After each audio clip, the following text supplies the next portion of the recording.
Ito yung isa sa mga pinagmamalaki ng BBM administrasyon, mga kababayan. Lalong-lalo na ito si DPW Secretary Vince Dizon. Ito yung proyekto na ginawa nila na sa Balintawak, Quezon City. Tungkol ito sa mga PWD na dinadaanan ng wheelchair.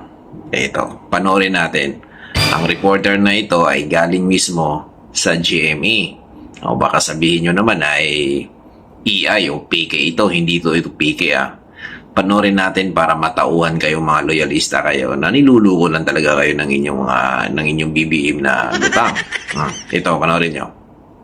Ang problema rito, kung halimbawa meron akong PWD, sakay ko sa wheelchair, ito rampa niyan. Diretso na. Diretso na kami sa EDSA. Diretso sa EDSA. Ang aking PWD. Mali. Hindi tama. So, hindi tama. Ayon sa isang reporter ng GMA yan sa 24 oras. Hindi tama. Akalain mo dire-diretso Paano kung nabitawan ngayon ng isa, dire-diretso doon sa kalsada, na-disgrasya pa yung PWD, yung naka-wheelchair. Wala naman talaga. Tapos, tuwan-tuwa kayo na niluluko lang kayo ng inyong amo.